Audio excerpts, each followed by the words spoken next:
बिस्मिल्लाहिर्रहमानिर्रहीम। अस्सलाम वालेकुम students, welcome to Aspire online classes और मैं हूं आपका बायोलॉजी टीचर मोहम्मद राहील साबर। तो स्टूडेंट, बायोलॉजी पार्ट 2 का हमने चैप्टर 16 आज स्टार्ट करना है। आज हमारा जो है वो लेक्चर नंबर भी 16 है और चैप्टर भी जो है वो हम 16 स्टार्ट कर रहे हैं, जो कि आपका बायोलॉजी पार्ट 2 का सेकंड चैप्टर है। पहला चैप्टर अगर आपको याद हो तो हमने 15 लेक्चर्स के अंदर कंप्लीट किया। सारे इंपॉर्टेंट शॉर्ट, सारे इंपॉर्टेंट लॉन्ग और जो इंपॉर्टेंट एमसीक्यू बनते थे मेरे मुताबिक मैंने वो सारे आपको क्या कर दिए, एक्सप्लेन कर दिया। बाकी आपको जो है वो आपके फर्दर जो टीचर्स हैं वो मज़ीद जो है वो गाइड कर देंगे। जो इंपॉर्टेंट पॉइंट्स जो मुझसे मिस हो गए वो इंशाल्लाह वो आपके क्या कर देंगे, क्लियर कर देंगे। सो आइए जी स्टार्ट करते हैं अपना चैप्टर नंबर 16। और चैप्टर नंबर 16 का आज हम करेंगे इंट्रोडक्शन। इंट्रोडक्शन के अंदर जो इंपॉर्टेंट चीज़ें होंगी ज़्यादातर तो वो शॉर्ट क्वेश्चन ही बनते हैं, ये एमसीक्यूज़ ही होते हैं। तो आज का लेक्चर जो है वो शॉर्ट क्वेश्चन के लिए या एमसीक्यूज़ के लिए है, इसमें लॉन्ग क्वेश्चन नहीं आ सकता, क्योंकि आज सिर्फ हमें क्या डिस्कस करना है जी, इंट्रोडक्शन डिस्कस करना है। चैप्टर नेम है हमारे पास सपोर्ट एंड मूवमेंट। अब सपोर्ट एंड मूवमेंट की किसको ज़रूरत है? डेफिनेटली बायोलॉजी आप पढ़ रहे हैं। जब बायोलॉजी पढ़ रहे हैं तो बायोलॉजी में आप स्टडी करते हैं लिविंग ऑर्गेनिज्म को, और लिविंग ऑर्गेनिज्म के अंदर जब हम आते हैं तो variety of living organism will be there. आपके पास 2 मिलियन से ज़्यादा एनिमल डिस्कवर हो गए हैं और आपके पास 0.5 मिलियन से ज़्यादा जो हैं वो प्लांट डिस्कवर हो गए हैं। अब सब प्लांट्स को और एनिमल को एक स्पेसिफिक सपोर्ट चाहिए।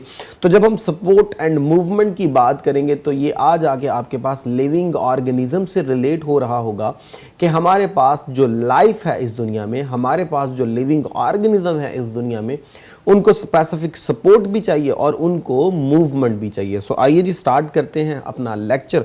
So the first one is plant and animal both have life. तो डेफिनेटली दोनों के अंदर लाइफ है, दोनों क्या कंसीडर होते हैं, लिविंग ऑर्गेनिज्म कंसीडर होते हैं। तो दोनों क्या करते हैं, अपनी इस लाइफ को सस्टेन करने के लिए, अपनी इस लाइफ को बरकरार रखने के लिए डिफरेंट फिजिकल एक्टिविटीज़ कर रहे हैं। जैसे कि आप मस्कुलर मूवमेंट करते हैं, आप जो रनिंग करते हैं और भी डिफरेंट फिजिकल एक्टिविटीज़ करते हैं, और साथ ही साथ कुछ केमिकल एक्टिविटीज़ परफॉर्म कर रहे होते हैं। मिसाल के तौर पे अगर आप प्लांट्स को लीजिए तो प्लांट अपनी बॉडी में एक प्रोसेस करता है जिसे हम फोटोसिंथेसिस कहते हैं। उस फोटोसिंथेसिस में लाइट की एनर्जी को कन्वर्ट किया जाता है इनटू केमिकल एनर्जी और फूड बनाकर उसमें एनर्जी को क्या कर लिया जाता है, ट्रैप कर लिया जाता है, ताकि फर्दर उसको यूज़ करके उससे क्या किया जाए, एनर्जी को एक्सट्रैक्ट किया जाए। अब वो एक केमिकल रिएक्शन है जो उनकी ज़िंदगी की अमानत है, उनकी ज़िंदगी की अलामत है। अगर उनकी ज़िंदगी में ये प्रोसेस ना हो तो कभी भी जो है वो प्लांट सर्वाइव ना कर सकें, और उन्हीं प्लांट्स के ऊपर डिफरेंट एनिमल जो हैं वो डिपेंड कर रहे हैं, वो भी जो है वो भी सर्वाइव ना कर सकेंगे। तो जितनी भी इस दुनिया के एनिमल हैं ये डायरेक्टली या इनडायरेक्टली प्लांट पे डिपेंड कर रहे हैं। और प्लांट किन पे डिपेंड कर रहे हैं? एक बड़ी ही स्पेसिफिक केमिकल एक्टिविटी के ऊपर, जिसे आप क्या बोलते हो, फोटोसिंथेसिस। इसी तरह एक और एग्जांपल लेते हैं, आपकी बॉडी में रेस्पिरेशन हो रही है, डेफिनेटली प्लांट के अंदर भी हो रही है। आपकी बॉडी में, एनिमल की बॉडी में भी रेस्पिरेशन हो रही है, जिसमें आप फूड को ब्रेक करते हो और ब्रेक करके उसमें से एनर्जी एक्सट्रैक्ट करते हो, और उस एनर्जी का जितना भी हिस्सा होता है उसका कुछ हिस्सा आप यूज़ कर लेते हो to perform different activities of life, और कुछ जो है वो आप यूज़ कर लेते हो अपनी बॉडी में स्टोरेज के तौर पे, रिजर्व के तौर पे अपनी बॉडी में रख लेते हो। अब ये जो आपके पास है ये भी एक क्या है, केमिकल एक्टिविटी। तो डेफिनेटली हमारी बॉडी में, एनिमल की बॉडी में, प्लांट की बॉडी में डिफरेंट क्या हो रही हैं, एक्टिविटीज़ हो रही हैं जो कि हमारी लाइफ को क्या कर रही हैं, सपोर्ट कर रही हैं। और इन के साथ साथ जो केमिकल एक्टिविटीज़ हैं, जो फिजिकल एक्टिविटीज़ हैं जो हमारी लाइफ को सपोर्ट करिए, हमारी लाइफ को और भी चीज़ें हैं जो सपोर्ट करने के लिए चाहिए, जो मूवमेंट करने के लिए चाहिए। So main difference between plants and animals वो बेसिकली किसका आता है, लोकोमोशन का आता है। Mean that we are able to move from one place to another place. लेकिन प्लांट जहां आपने लगा दिया वो वही रहेगा। कभी ऐसा नहीं होता कि रात को आपने प्लांट लगाया और सुबह आके देखा कि वो 2 फुट 3 फुट 4 फुट अपनी चेंज कर चुका है लोकेशन, या उसे फील हुआ जी यहाँ मुझे धूप लग रही है तो वो फ़ौरन यहाँ से जो है वो छाँव में चला गया, या वो छाँव में था उसे फील हुआ जी मुझे तो सनलाइट चाहिए, वो फ़ौरन जो है वो सन बास्किंग के लिए धूप में आ गया। तो ऐसा नहीं होता। प्लांट जो है वो अपनी लोकेशन चेंज नहीं करते। तो डिफरेंस जो बेसिक हमें नज़र भी आता है एनिमल में और प्लांट में, वो कौन सा होता है, वो होता है आपके पास लोकोमोशन का। सो लोकोमोशन क्या होती है? Locomotion mean movement of the organism from one place to another place known as locomotion. तो एक जगह से दूसरी जगह जब आप जा रहे होते हो, यानी एक जगह से दूसरी जगह जब आप माइग्रेट कर जाते हो, उसे आप क्या बोलते हो? लोकोमोशन कहते हो। एक चीज होती है मूवमेंट और एक चीज होती है लोकोमोशन, दोनों डिफरेंट है। मूवमेंट क्या होती है? मूवमेंट होता है जो आपकी बॉडी रिस्पॉन्स करती है एक स्पेसिफिक स्टिमुलस के ऊपर। जैसे मैं ये देखें जी, ये मैं अपने आर्म्स को मूव कर रहा हूं, जैसे मैं अपने लिप्स को मूव कर रहा हूं, मैं अपनी आईज को मूव कर रहा हूं, ये मेरी मूवमेंट है जो किसी ना किसी स्टिमुलस की बेस पे है। इस दौरान मैंने अपनी लोकेशन चेंज नहीं की, और अगर मैं यहां से वहां चला जाऊं, मैं अपनी लोकेशन चेंज कर दूं, so it will be consider as locomotion. तो लोकोमोशन बेसिकली मूवमेंट ही होती है, लेकिन उसमें आपने क्या कर देना होता है? अपनी लोकेशन को चेंज कर देना होता है। सो इस तरह जो एनिमल्स हैं वो मूवमेंट भी करते हैं, वो लोकोमोशन भी करते हैं, लेकिन प्लांट जो है वो मूवमेंट तो करते हैं, वो लोकोमोशन नहीं करते। तो जो मेजर डिफरेंस बनता है दोनों में, वो लोकोमोशन का करता है, अदरवाइज मूवमेंट तो दोनों करते हैं। लेकिन हाँ, ये जरूर होता है कि एनिमल्स की मूवमेंट और लोकोमोशन दोनों बड़ी आसानी के साथ ऑब्जर्व हो जाती हैं, लेकिन प्लांट की मूवमेंट इतनी आसानी से ऑब्जर्व नहीं होती, वो बहुत पैसिव मैनर में होती हैं। सो दोनों के अंदर क्या हो रही है? मूवमेंट हो रही है, लेकिन लोकोमोशन सिर्फ और सिर्फ किन में हो रही है? एनिमल्स में हो रही है, ये प्लांट में नहीं हो रही। हाँ, प्लांट में भी कुछ एक्सेप्शनल केस है जो बाद में हम इंशाल्लाह डिस्कस करेंगे। सो अभी हमारे पास एनिमल में लोकोमोशन होती है, प्लांट में लोकोमोशन नहीं होती, और वो मूवमेंट ही होती है, लेकिन थोड़ी सी डिफरेंट इस तरह है कि आपने यहाँ पे लोकेशन को क्या कर देना होता है? चेंज कर देना होता है, एक जगह से आप दूसरी जगह चले जाते हो। क्या वजह है कि आप अपनी जो है वो लोकेशन को चेंज करते हो? कोई ना कोई तो काज होगी डेफिनेटली। अगर मैं यहाँ बैठा हूँ, मुझे फील हुआ कि जी यहाँ पे जो है वो सूरज की इंटेंसिटी बहुत ज़्यादा है, तो मैं फ़ौरन यहाँ से मूव कर जाऊँगा ऐसी जगह की तरफ जहाँ पे जो है वो क्या हो, कोई प्रॉपर जो है वो जो सनलाइट है वो कम से कम हो, या वहाँ पे कोई छाँव हो, ताकि जो है वो मैं आसानी से सर्वाइव कर सकूं। इसका मतलब मेरी लोकोमोशन की मेन वजह क्या थी कि इन्वायरमेंट जो था वो मुझे प्रॉपर फेवरेबल नहीं मिल रहा था। अनफेवरेबल इन्वायरमेंट की वजह से मुझे मूव करना पड़ा in search of favourable environment, या मुझे यहाँ पे जो था वो फूड प्रॉपर नहीं मिल रहा था, तो मैं यहाँ से मूव करके कहीं और चला गया ताकि मुझे वहाँ से प्रॉपर क्या मिल सके? फूड मिल सके। तो फूड की तलाश में, फेवरेबल इन्वायरमेंट की जो है वो तलाश में, या रिप्रोडक्शन के लिए, या मेरे यहाँ पे मेरी सराउंडिंग में जो है वो प्रेडेटर्स बहुत ज़्यादा हैं, मुझे मेरी लाइफ को जो है वो थ्रेट है, तो मैं यहाँ से मूव कर जाऊँगा एज ए प्रे, ताकि मैं किसी ऐसी जगह चले जाऊँ जहाँ पे प्रेडेटर्स बहुत कम हो। तो इस तरह प्रेडेटर्स से बचने के लिए भी जो है वो मूव करते हैं। तो लोकोमोशन की वजूहात में हमारे पास है अपनी लाइफ को सेव करने के लिए आप चले जाओ, या फूड की तलाश में आप चले जाओ, या बेहतर इन्वायरमेंट की तलाश में आप चले जाओ, या रिप्रोडक्शन के लिए आप चले जाओ। तो और भी बेशुमार जो हैं वो रीजंस होती हैं जिनकी बेस पे आप क्या करते हो? लोकोमोशन करते हो। लेकिन प्लांट जो हैं वो लोकोमोशन नहीं करते। So animal show movement while plant can not. अब मूवमेंट कौन सी? With respect to locomotion plant जो है वो शो नहीं करते, लेकिन प्लांट जो हैं वो मूवमेंट शो करते हैं, लेकिन वो बड़ी पैसिव होती हैं, जो प्रॉपर आप आसानी से जो है वो नहीं देख पाते। इसलिए हम अक्सर कहते हैं कि प्लांट मूवमेंट नहीं करते। अदरवाइज प्लांट करते हैं, वो आप जो है वो पैसिव मूवमेंट होती है, वो जल्दी से आइडेंटिफाई नहीं होती। जैसे देखिए ना, फूल जो है वो प्रॉपर जब खुल रहा है तो वो मूवमेंट ही है, लेकिन वो हमारी आंखों के सामने जो है वो बिल्कुल एक्यूरेट नहीं हो रही होती, इसलिए हमें आसानी से वो आइडेंटिफाई भी नहीं होती। सो नेक्स्ट सपोर्ट की बात करते हैं तो डेफिनेटली ऑर्गेनिज्म है, ऑर्गेनिज्म की बॉडी है, उस बॉडी की एक स्पेसिफिक शेप है, तो शेप को मेंटेन रखने के लिए सपोर्ट का होना बहुत ज़्यादा ज़रूरी है। तो हर ऑर्गेनिज्म में एक स्पेसिफिक क्या होनी चाहिए जी? सपोर्ट होनी चाहिए। सपोर्ट होगी, उसकी शेप मेंटेन रहेगी, शेप मेंटेन रहेगी तो वो क्या करेगा? लाइफ की डिफरेंट एक्टिविटीज़ को परफॉर्म करता रहेगा। So every organism must require support. अब जब हम सपोर्ट में आते हैं तो हमने कहा एवरी ऑर्गेनिज्म मस्ट रिक्वायर, तो ऑर्गेनिज्म तो फिर हमारे पास जो है वो दो तरह के हो गए, एनिमल और प्लांट, और उनके अंदर भी फर्दर जो है वो क्या है? डिफरेंशिएशन है। कुछ यूनिसेलुलर है तो कुछ आपके पास क्या है? मल्टी सेलुलर है। तो फिर यूनिसेलुलर को क्या चाहिए वो भी आपको देखना होगा, मल्टी सेलुलर को क्या चाहिए वो भी आपको देखना होगा। यानी यूनिसेलुलर लेवल पे सपोर्ट चाहिए तो क्या क्या चीज़ें सपोर्ट करेंगी? मल्टी सेलुलर लेवल पे सपोर्ट चाहिए तो कौन कौन सी चीज़ें सपोर्ट करेंगी? तो अगर तो मैं यूनिसेलुलर लेवल पे आऊं तो एक सिंगल सेल को सपोर्ट कर रहा होता है साइटोस्केलेटन, वो साइटोस्केलेटन सफिशिएंट होता है जो कि क्या करे, एक सिंगल सेल को क्या करे, एक स्पेसिफिक शेप दे और प्रॉपर मैनर में उसको सपोर्ट करे। और इसके अंदर आपने पढ़ा था माइक्रोट्यूब्यूल्स होते हैं, माइक्रोफिलामेंट्स होते हैं, इंटरमीडिएट फिलामेंट होते हैं जो प्रॉपर उसकी लोकोमोशन में इन्वॉल्व है, मूवमेंट में इन्वॉल्व है, शेप को मेंटेन रखने में क्या है, इन्वॉल्व है। लेकिन अगर हम मल्टी सेलुलर स्टेज पे आ जाएं तो मल्टी सेलुलर स्टेज पे सपोर्ट जो है वो इससे भी ज्यादा जरूरत चाहिए उसकी वजह यह है कि मल्टी सेलुलर लेवल का मतलब है cell will join together to form specific tissues, tissue will join together to form organ, organ will join together to form organ system. अब आपके पास ऑर्गन है, ऑर्गन सिस्टम है, टिश्यूज है, सेल है, इतनी बड़ी बॉडी बन चुकी है, इतने बॉडी के पार्ट्स बन चुके हैं, इतने बॉडी के स्ट्रक्चर बन चुके हैं, हर एक पार्ट को, हर एक स्ट्रक्चर को सेपरेट क्या चाहिए, सपोर्ट चाहिए। तो मल्टी सेलुलर स्टेज पे जो सपोर्ट की इंपॉर्टेंस है वो पहले से भी ज्यादा बढ़ जाती है, इनको सपोर्ट कंफर्म चाहिए।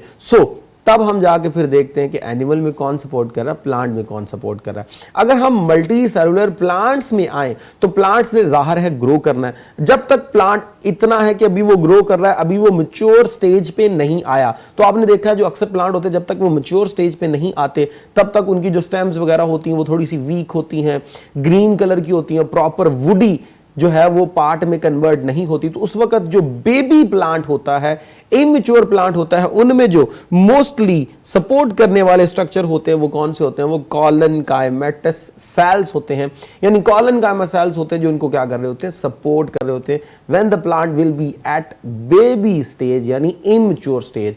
जैसे अभी उसने क्या करना है, ग्रो करना है। या कुछ आपके पास हर्बिशियस प्लांट हैं जिनमें वुडी नेचर आती ही नहीं, जिन्हें आप जड़ी बूटियां कहते हैं, उनके अंदर भी जो सपोर्ट करने वाले स्ट्रक्चर होते हैं वो कौन से होते हैं, आपके पास कॉलन कायमा सेल्स। नेक्स्ट हम बात करते हैं जी सक्लेरन कायमा की। सक्लेरन कायमा सेल्स क्या होते हैं, देखिए जी जैसे ही प्लांट जो है वो क्या हो गया, मैच्योर हो गया, यानी कि उसके अंदर जो है वो स्पेसिफिक स्ट्रक्चर डेवलप हो चुके हैं, उसका जो है वो वुडी अपीयरेंस शो हो चुका है, तो उस वुडी अपीयरेंस के अंदर जो सपोर्ट करता है वो आपके पास क्या होते हैं, सक्लेरन कायमा सेल्स। तो प्लांट के अंदर जब तक वो इमैच्योर है, इन्वॉल्व है कॉलन कायमा, और जैसे ही वो मैच्योर है तो तब इसमें कौन इन्वॉल्व है, सक्लेरन कायमा। अब ये तो था प्लांट लेवल पे, और अगर हम आ जाए एनिमल लेवल्स में तो एनिमल लेवल के अंदर हमें सपोर्ट कौन कर रहा है, हमारे बॉडी के मसल्स कर रहे हैं, हमारे बॉडी के कार्टिलेज कर रहे हैं, हमारी बॉडी की बोन्स कर रही हैं। सपोज कीजिए अगर आपकी बॉडी में से बोन्स को निकाल दिया जाए, कार्टिलेज को निकाल दिया जाए,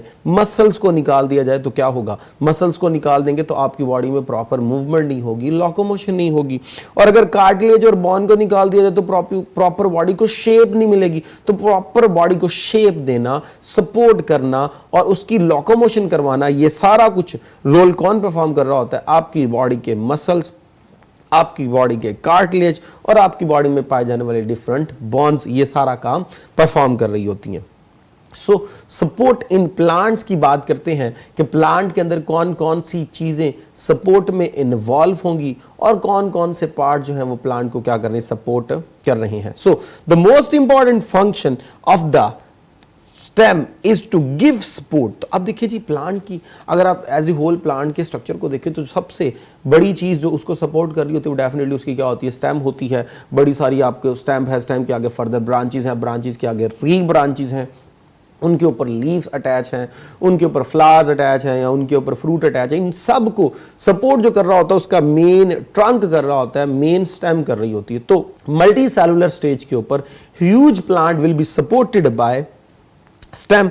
और अगर हम फर्दर इस स्टेम के अंदर देखें कि और क्या काम है, एक तो काम आपने कहा जी सपोर्ट कर रहे हैं, डिफरेंट इसके अंदर टिश्यूज भी होंगे। आपको याद होगा इसमें जाइलम टिश्यू है, इसमें फ्लोएम टिश्यू है। अगर हम फ्लोएम टिश्यूज की बात करें तो ऊपर जो लीफ ने फूड प्रिपेयर करना है वो फूड ऊपर से नीचे आना है रूट्स की तरफ, तो वो कौन ट्रांसफर करेगा, फ्लोएम। फ्लोएम कहाँ है, स्टेम के अंदर। इसके अलावा जो नीचे से वाटर और मिनरल्स रूट ने अब्जॉर्ब किए हैं वो वाटर और मिनरल्स ऊपर तक सप्लाई करने हैं, हर ब्रांच को लेके जाने हैं, हर जो है वो लीफ को पहुंचाने हैं, तो वो भी ट्रांसफर कौन करेगा, वो जाइलम करेगा, which are also present in stem. तो स्टेम जो है एक तो पूरे प्लांट को सपोर्ट कर रहा है, साथ ही साथ इसके अंदर जाइलम और फ्लोएम है जिसकी बेस पे ये क्या कर रहा है, रूट्स का और जो है वो लीव्स का एक कनेक्शन डेवलप कर रहा है और उनके दरमियान जो है वो मटेरियल्स की क्या करवा रहा है, ट्रांसपोर्ट करवा रहा है। तो इस तरह स्टेम जो है वो दो तरीकों से इन्वॉल्व होगी, सपोर्ट करने में भी और ट्रांसपोर्ट करने में भी। लेकिन अगर मैं प्लांट के अंदर फर्दर देखूं कि भाई प्लांट के अंदर कौन सी चीज है, यानी स्टेम के अंदर कौन सी चीज है जो उसको सपोर्ट कर रही है। आपने कहा प्लांट को सपोर्ट कर रहा है स्टेम, तो स्टेम के अंदर स्टेम को कौन सपोर्ट कर रही है? आपकी बॉडी में जो है वो सपोर्ट कर रहे हैं कौन? बोन्स। और कौन कर रही है जी? कार्टिलेज। और कौन कर रहा है जी? मसल। तो अगर प्लांट के अंदर जाएं तो प्लांट की बॉडी में जो स्टेम है, स्टेम के अंदर कौन सपोर्ट कर रहा है? तो डेफिनेटली स्टेम उसका एक ऑर्गन है। और आपने पढ़ा organ will be the combination of the tissue, और टिश्यू जो है वो होता है कॉम्बिनेशन ऑफ द सेल्स। तो डेफिनेटली सेल्स जो होंगे वो इन्वॉल्व होंगे, they will join together to form tissues. तो टिश्यूज इन्वॉल्व होंगे, और जब टिश्यूज बनेंगे तो क्या बनेगा? ऑर्गन। तो ऑर्गन को सपोर्ट उसके टिश्यूज कर रहे होंगे और टिश्यूज को सपोर्ट उसके सेल कर रहे होंगे। और जब प्लांट के सेल के लेवल पे आते हो तो आपको पता है each individual cell will be supported by specific vacuole, और वो वैक्यूल पानी को क्या करता है? अब्सॉर्ब करता है, टर्जिडिटी डेवलप करता है और फिर क्या करता है? पूरे प्लांट को सपोर्ट कर रहा होता है। तो वैक्यूल का पानी को अब्सॉर्ब करके फूल जाना और सेल को एक स्पेसिफिक शेप दे देना, वो सारा काम जो है वो कौन कर रहा है? वैक्यूल। उसको हम क्या बोलते हैं? टर्गर प्रेशर कहते हैं। So turgor pressure stands for the pressure exerted by the water in the vacuole, ताकि वैक्यूल क्या करे? प्रॉपर तरीके से इन्फ्लेम हो जाए, फूल जाए और सेल को एक प्रॉपर क्या मिल जाए? शेप मिल जाए। तो इस तरह स्टेम के अंदर जो है वो क्या होता है जी? जो टर्गर प्रेशर होता है वो इन्वॉल्व होता है। सो इस तरह टर्गर प्रेशर की तरफ पढ़ते हैं। In the stem, the function of the sport is shared between several types of cell। तो जैसे मैंने आपको बताया कि स्टेम ऑर्गन है, तो डेफिनेटली उसके फंक्शन कौन कर रहा होगा? उसके टिश्यूज। तो टिश्यूज के फंक्शन अल्टीमेटली कौन कर रहा होगा? सेल्स। तो फंक्शन जो है वो किसके अंदर डिवाइड है? सेल्स के अंदर डिवाइड है। अब वो जो सेल्स हैं वो अरेंज हो रहे हैं और डिफरेंट टाइप्स की क्या बना रहे हैं? लेयर्स बना रहे हैं। अगर आपको याद होगा तो आपने जो है वो स्टेम की शायद एनाटॉमी पढ़ी हो कि बाहर वाला एपिडर्मस होता है, उसके बाद क्या होता है जी? उसके बाद आपके पास कॉर्टेक्स आ जाता है, उसके बाद जो है वो एंडोडर्मस आ जाता है, उसके बाद जो है वो आपके पास आ जाता है जी जाइलम, फ्लोएम, पिथ। ये डिफरेंट पार्ट्स हैं। तो हमारे पास एपिडर्मस जो है वहां पे एक लेयर है, इसमें भी सेल्स होंगे। कॉर्टेक्स लेयर है, इसमें भी सेल्स होंगे। पिथ जो है वो एक लेयर है जो एनाटॉमी के अंदर, उसमें भी क्या होंगे? सेल्स होंगे। अब इन सब के अंदर जो है हर एक सेल इंडिविजुअली क्या कर रहा है? वाटर को रिसीव कर रहा है और रिसीव करके उसके वैक्यूल फूल रहे हैं और एक प्रॉपर अपनी लेयर को मेंटेन रखे हुए। लेयर को मेंटेन रखे हुए तो फिर शेप मेंटेन रहेगी। जब शेप मेंटेन रहेगी तो एज ए होल पूरी स्टेम को क्या मिलेगी? सपोर्ट मिलेगी। अब जरा गौर कीजिए, यहां मैंने कहा कि सेल्स इन्वॉल्व हैं बाय यूजिंग देयर वैक्यूल। तो बेटा जब वैक्यूल को यूज किया जा रहा है तो पानी अंदर आएगा। जब पानी अंदर आएगा तो आपने पढ़ा था movement of the water molecule from the area of high concentration to the area of low concentration by crossing membrane. तो डेफिनेटली मेम्ब्रेन को क्रॉस करके उसने आना है। पहले वो प्लाज्मा मेम्ब्रेन को क्रॉस करके आएगा, फिर वो वैक्यूल की मेम्ब्रेन को क्रॉस करके आएगा from high concentration to low concentration. तो जब वैक्यूल फूलना शुरू होगा वो पानी को अब्सॉर्ब कर रहा है और पानी अंदर आ रहा है on the base of diffusion. अब उस डिफ्यूजन को, जिसमें पानी जो है वो मेम्ब्रेन को क्रॉस करके आ रहा हो, उसे आप क्या बोलते हो? ऑस्मोसिस। तो ये सारे जो हैं ये ऑस्मोसिस की बेस पे वाटर को क्या कर रहे हैं? अब्सॉर्ब कर रहे हैं, which is a type of diffusion. तो जैसे जैसे ऑस्मोसिस होती जाएगी वाटर मूव करता जाएगा from high concentration to low concentration inside the cell, inside the vacuole. तो डेफिनेटली उससे क्या होता जाएगा? अंदर वाला हाइड्रोस्टेटिक प्रेशर बढ़ता जाएगा। जब हाइड्रोस्टेटिक प्रेशर बढ़ता जाएगा तो इसी को आप क्या बोलते हो? टर्गर प्रेशर बोलते हो, जिससे सेल जो है वो एक प्रॉपर जो है वो स्टेट पे आ जाता है, एक प्रॉपर जो है वो इन्फ्लेम स्टेट में आ जाता है और उसको एक प्रॉपर क्या मिल जाती है? शेप मिल जाती है। सो इस तरह क्या होगा? सेल विल बिकम रिजिड और वो रेजिस्टेंस डेवलप करेगा अगेंस्ट बेंडिंग, ताकि प्रॉपर एक सपोर्ट हो और कहीं से किसी किस्म की भी कोई बेंडिंग जो है वो डेवलप ना हो। तो इस तरह सपोर्ट में ये पार्ट क्या है जी? इन्वॉल्व है। सपोज कीजिए मैं कहता हूँ जी, आपने कहा कि ये वाटर अंदर आता जाएगा, अंदर हाइड्रोस्टेटिक प्रेशर ज़्यादा हो गया और सेल रिजिड हो गए और तो है वो बेंडिंग से उन्होंने जो है वो क्या कर दी? रेजिस्टेंस डेवलप कर दी, एक प्रॉपर शेप जो है वो उनकी मेंटेन होगी। अगर इसी को रिवर्स कर दीजिए, वाटर जो है वो क्या होना शुरू हो गया, लॉस होना शुरू हो गया, हाइड्रोस्टेटिक प्रेशर अंदर क्या हो गया, कम हो गया, या तो पानी अब्जॉर्ब नहीं हो पाया, या जो हुआ था वो ट्रांसपिरेशन से निकल गया, तो अंदर हाइड्रोस्टेटिक प्रेशर क्या हो गया, लो।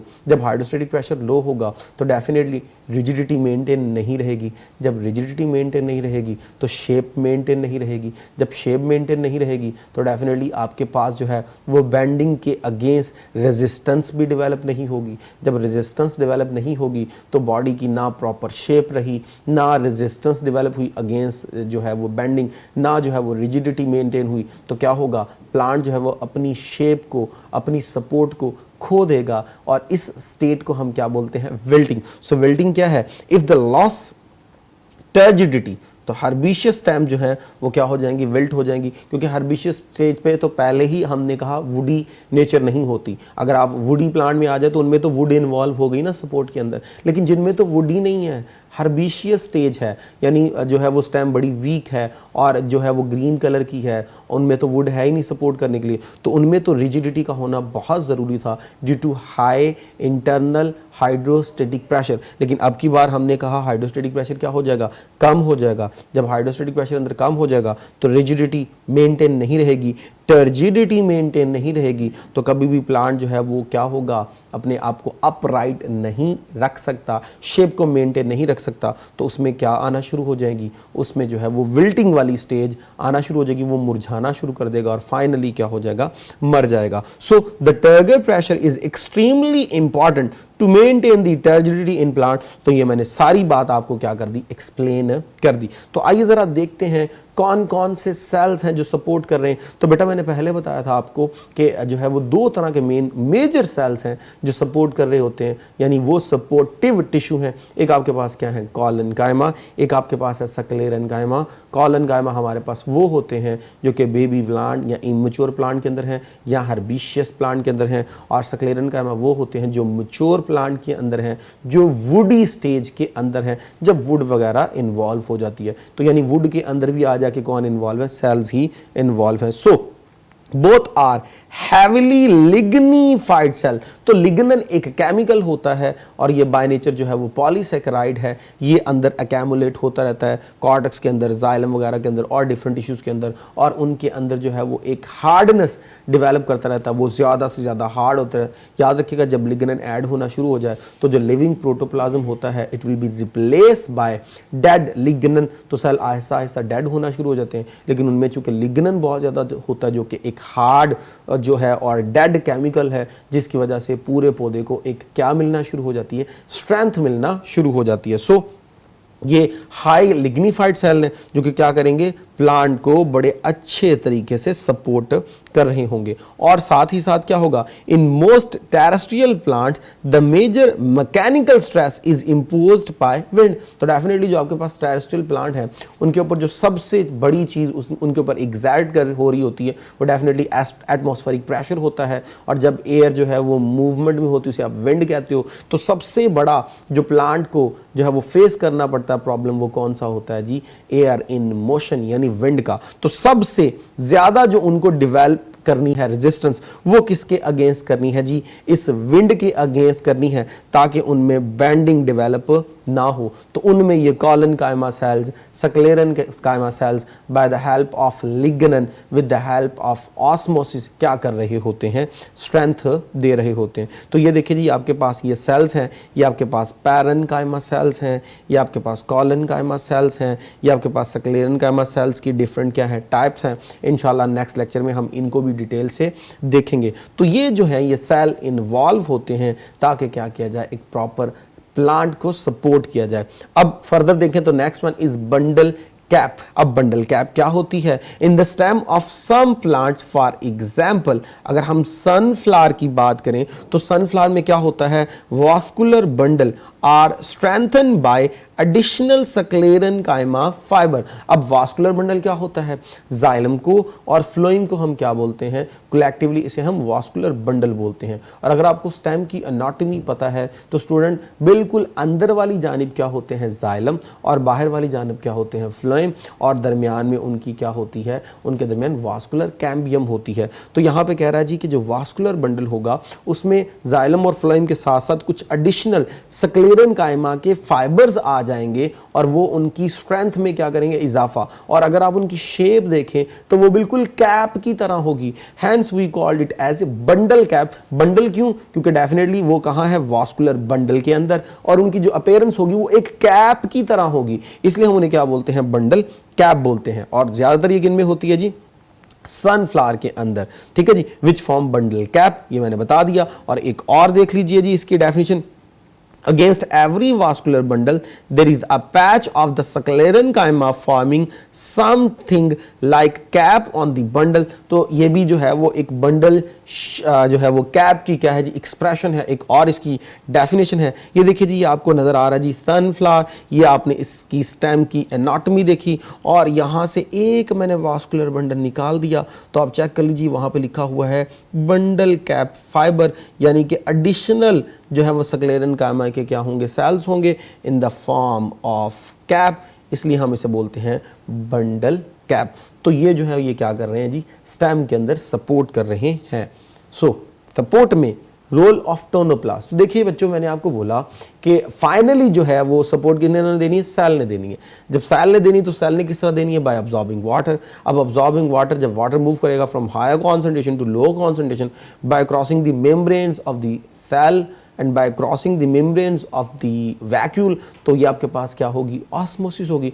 तो स्टूडेंट, जो आपके पास सेल की मेम्ब्रेन है उसे आप बोलते हो प्लाज्मा मेम्ब्रेन, सेल मेम्ब्रेन, लेकिन जो आपके पास वैक्यूल की मेम्ब्रेन है उसे आप क्या बोलते हो? टोनोप्लास्ट बोलते हो। जब वैक्यूल वाटर को ऑब्जॉर्ब करेगा तो वैक्यूल क्या होना शुरू हो जाता है? वैक्यूल जो है वह एक इनफ्लेम स्टेट में जाना शुरू कर देता है, टर्जिडिटी में जाना शुरू करता है, फूलना शुरू करता है। तो इसका मतलब उसकी जो सराउंडिंग वाली मेम्ब्रेन है वो भी साथ साथ क्या होगी? फूलेगी। तो वो बाय नेचर क्या होगी? इलास्टिक होगी। सो टोनोप्लास्ट स्टैंड्स फॉर वैक्यूल की जो आपके पास होती है मेम्ब्रेन, उन्हें हम क्या बोलते हैं? उन्हें हम बोलते हैं tonoplast. So the turgor pressure, तो टर्गर प्रेशर क्या है? Pressure exerted by the water on the walls of the vacuole, ताकि उसे क्या किया जाए? उसे फुलाया जाए। Is generated by the high osmotic pressure of the vacuole. तो डेफिनेटली जब वाटर अंदर आना शुरू करेगा तो वाटर मूव करा फ्रॉम हाई टू लो, और तब तक आता जाएगा जब तक कि अंदर क्या कर दिया जाए? हाई डेवलप ना कर दिया जाए। तो अच्छा खासा वैक्यूल में जो है वो ऑस्मोटिक प्रेशर क्या हो जाएगा? हाई हो जाएगा। तो इसकी मेम्ब्रेन्स को हम क्या बोलते हैं? टोनोप्लास्ट कहते हैं। और ये हमेशा याद रखिएगा, सिंगल मेम्ब्रेन होती है। टोनोप्लास्ट जो है वो डबल मेम्ब्रेन नहीं है, क्योंकि वैक्यूल आपके पास एक सिंगल मेम्ब्रेन बाउंडेड स्ट्रक्चर है। सो क्या है जी? वैक्यूल के अंदर contain a lot of active transport system that pump ions into the vacuole। तो क्या है जी? आपको पता है प्लांट्स के अंदर जो वैक्यूल हैं ये स्टोरेज वाला भी काम कर रहे होते हैं। बेशुमार मेटाबोलाइट्स इसके अंदर स्टोर हो जाते हैं, बेशुमार आयोन्स इसके अंदर स्टोर हो जाते हैं, बेशुमार मिनरल्स इसके अंदर स्टोर हो जाते हैं। तो इस तरह आयोन्स, मिनरल्स, मेटाबोलाइट, इनके स्टोर होने से अंदर जो है वो हाइड्रोस्टेटिक प्रेशर क्या हो जाता है? कम हो जाता है, और जो है वो उनके जो सल्यूट प्रेशर है वो क्या हो जाता है? ज़्यादा हो जाता है। तो इसकी वजह से वाटर मूव करेगा from high concentration to low concentration, from high hydrostatic pressure to low, और वाटर जो है वो अंदर आ के वैक्यूल को क्या करना शुरू कर देगा? फिल करना शुरू कर देगा। So because of high concentration of ionic concentration, water जो है वो एंटर होगा इनटू दी वैक्यूल, और जब वो वैक्यूल के अंदर एंटर होना शुरू होएगा तो वो क्या करेगा? प्रोवाइड करेगा टर्जिडिटी, और इस तरह वो जो आपके पास सेल है उसको एक प्रॉपर शेप मिलना शुरू हो जाएगी। तो इस तरह जो है वो वैक्यूल क्या कर रहा होता है? अपना रोल परफॉर्म कर रहा होता है। तो स्टूडेंट, आज के लेक्चर में सिर्फ हमने ये देखा कि प्लांट के अंदर सपोर्ट जो है वो किस तरह होती है और कौन कौन सी चीज़ें उस सपोर्ट में इन्वॉल्व होती हैं। अगले कुछ लेक्चर्स में हम सपोर्ट की बात ही करेंगे, जो आगे वाला लेक्चर है उसमें भी हम सपोर्ट की बात करेंगे। फिर हम आएंगे इसके दूसरे पार्ट की तरफ कि मूवमेंट में क्या क्या चीज़ इन्वॉल्व होगी और किस तरह प्लांट जो है वो मूवमेंट करेगा, क्योंकि हमने प्लांट के अंदर सपोर्ट भी देखनी है और प्लांट के अंदर हमने मूवमेंट भी देखनी है। फिर हम एनिमल्स के अंदर सपोर्ट देखेंगे और उनके अंदर फिर हम मूवमेंट को भी डिस्कस करेंगे। तो स्टूडेंट यहाँ तक आपका जो था वो लेक्चर कंप्लीट हुआ। होप सो आपको समझ आई होगी सपोर्ट की ज़रूरत है, सपोर्ट में कौन कौन से सेल इन्वॉल्व हैं, मूवमेंट में क्या क्या चीज़ें इन्वॉल्व हैं, ये बातें आपने गौर से सुननी है।